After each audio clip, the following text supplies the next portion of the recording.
So apparently a lot of you guys have been demanding this video for ages, and now here we are. Hair tutorial. It's all you asked for. Anyways, as always, this video was divided into several chapters. Timestamps in the description if you wanna skip ahead. And if you're new here, consider subscribing.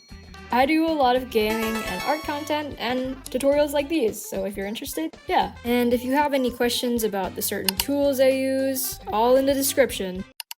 The best way to get started with hair is to understand how it flows. We're not just scribbling strands everywhere. Real hair has a purpose and a pattern to how it sits.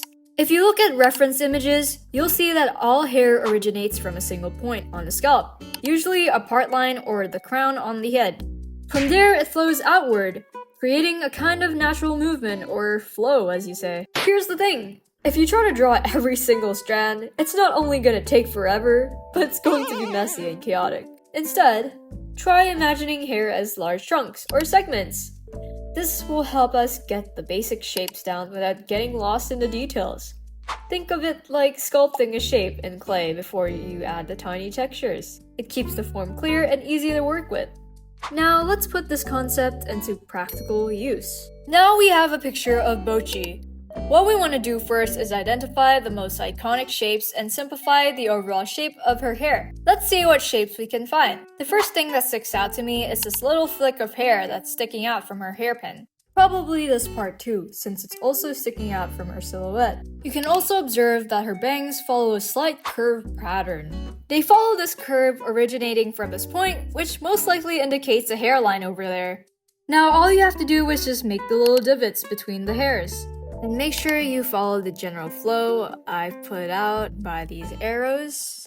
Yeah. Now let's try to replicate that, but without tracing over the image. Right now we're just drawing on the basic shapes. We're not gonna focus on the minor details like the divots, all of that. We're gonna ignore that and just keep it simple. And what we wanna do is draw these major shapes like the flicks of hair that fly away from this area here and the hair that's sticking out from the hairpin. Done. Now we can go in and add the little flakes and divots in the hair.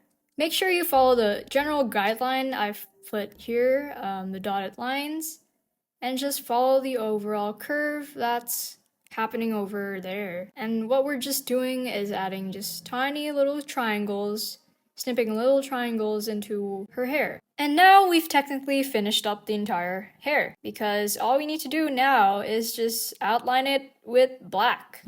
Now we've successfully drawn hair. Very cool. I would recommend doing these practices often if you're trying to learn how to draw different kinds of hair. Breaking them down and trying to trace on top of a reference will be really helpful. And of course, never lie about tracing or referencing another artist's work. If you're tracing or heavily referencing an artist's work for an art study, that's totally fine. But don't forget to credit the artist. Now, of course, since this is a hair tutorial, I'm going to teach you the different kinds of hair you can draw.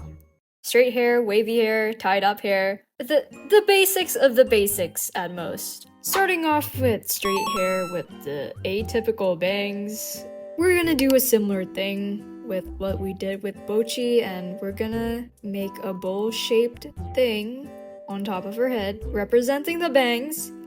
And we'll have these two rectangular ribbons on the side of the hair. And also keep track where your hair is flowing. Mine is flowing this way according to the arrows. And now I'm going to teach you how I add details. Typically, I like to add a little triangle in between these areas. Sometimes a little flyaway to make it a little messy at times. And keep it natural. Yeah, that's pretty much it. Triangles. That's all I use. You can maybe bunch them up together or space them apart. There's a lot you can do. So here you can add some details. I'm just gonna add like this little line, separation, a little triangle there, erasing some parts. Yeah, just go and have fun. I try to keep the details as minimal as possible because I'm gonna add even more details at the coloring stage. So just keep the triangles at a minimum. add a few lines, just keep it simple. Now I'm gonna try and teach you how to draw tied up hair, specifically pigtails. So we're just gonna try and draw some new set of bangs for her. This time her hair is coming out the side of her head. And again, we're drawing in these big and simple shapes, just little bananas, as you will. And we're just gonna keep her side parts a bit short this time. And of course, keeping track of the general flow. And then, now we want to draw the pigtails. The easiest way to represent hair being tied up is to just draw these little curved lines leading from the bottom up to the pigtails. You can easily break the pigtails down to a circle and like this weird diamond thing and just add the details. As always, the little triangles, the little fluff. Yeah. In conclusion, everything can be solved with triangles. Now, one thing to keep in mind when you're drawing curved hair is three-dimensional. It exists in a 3D space. It curves like a ribbon and it curves like any conventionally flat object. So I want you to keep that in mind and break these shapes into simple ribbons, simple rectangular, three-dimensional folds. This is some extra knowledge for you, but if you want to draw braids for some reason, this is an easy way to draw braids. What I like to do is do a little zigzag and like fill in these parts with like circles, like curved. And another variation is just drawing hearts chained together like this. So yeah, now you know a few basic hairstyles, and so now it's time to learn how to color. Now that you know the basics of drawing hair, it's time to move on to the part that brings it all together: coloring and shading. Coloring hair can be the trickiest part of the process, but if you break it down and avoid some common mistakes, it's totally manageable. So let's start by looking at a few common mistakes to avoid. Mistake number 1. Shading without a clear light source. This is one of the biggest challenges when coloring hair, and it's what separates flat-looking hair from something that feels alive. You should always try to pick a primary light source and stick to it. That way you can gouge out where your shadows and highlights can be placed. For this art piece, I've decided my light source will be coming from the very top left, and that probably means that the sides on the very right won't be hit by light. So we're just gonna use a darker color to mark the general shadows, nothing more, nothing less. We're just gonna use one color to mark everything for now. The top left side of the pigtails are probably blocking the light hitting the right side, so we're just gonna shade the right side dark with just basic shapes. Again, we're going in with really big shapes. We don't want to overcomplicate things. And we want to shade in those little crevices where light doesn't hit and the underside of the hair, because that's where the light gets blocked. Mistake number 2. Using too many defining lines. Hair has a natural flow, so if you overdo it with individual strands, it starts to look stiff and cluttered. Try shading the hair in broader sections, or in clumps. If I try to trace over the base shades, you'll find that they have really defining shapes. They're just really big and just really easy to look at. Mistake number 3. This is also pretty similar to mistake number 2. Pretty much you're only shading within one line. Not only does this make your artwork look a bit flat, but it doesn't really follow the dimensions of the hair. So it's better to shade in really big shapes and follow the general pattern of the hair instead of shading in lines.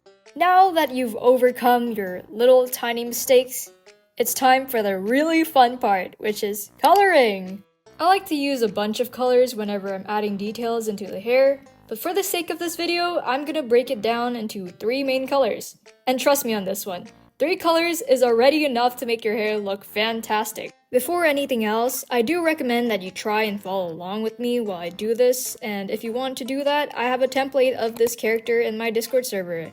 If you want to get it, you can go into my Discord server and just download the image. So assuming you've been following along, after placing your base shadows and base colors, you want to add a core shadow, which is essentially the darkest part of the shadow. So what we're essentially doing is shading in the darkest parts of the base shade. So what we want to do is just place these core shadows in areas which you'll find the darkest of the darkest areas.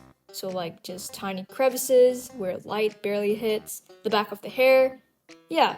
And again, we're following the same principles. We want our shapes to be defined and simple. We don't want them to be muddled or entangled with other shapes. We want them to be defined and clear. The next thing we want to do is add our accent colors, which is essentially a color that is almost similar to the base color of the hair. So like maybe you can tone it down in saturation, or maybe play with the values just a tad bit, just shift it just a tad bit, teeny weensy. You get the gist. And if you want a better in-depth tutorial on coloring or rendering or how I pick colors, I have videos on that up right now. And I think they're pretty informative, in my opinion. I really tried my best in explaining them, so I hope you guys understand what I'm saying. Now what I'd like to do is put my accent colors in between the shadows and the base colors. It acts as a very nice transition from the base color to the shadow. I think some people would call it a mid-tone instead of an accent color. But look at how big of a difference it makes by just adding this in-between color between the shadow and the base color. Just gorgeous, just fantabulous, honestly. With only 3 colors, we managed to turn our hair from looking like this to this. And imagine what you can do with even more colors. But for now, I highly recommend that you only use those 3 colors I suggested for rendering out the hair. This will train your eye to understand shape placement and determine where shadows and highlights should go. If you can't understand how to use only 3 colors, going in with even more colors will be a lot of trouble for you. And for the beginner artist watching this, I recommend you try and master the drawing aspect of hair before jumping straight into the colors. Anyways, I hope you had something to take away from this tutorial. I tried my very best to explain it in very simple terms. So, yeah.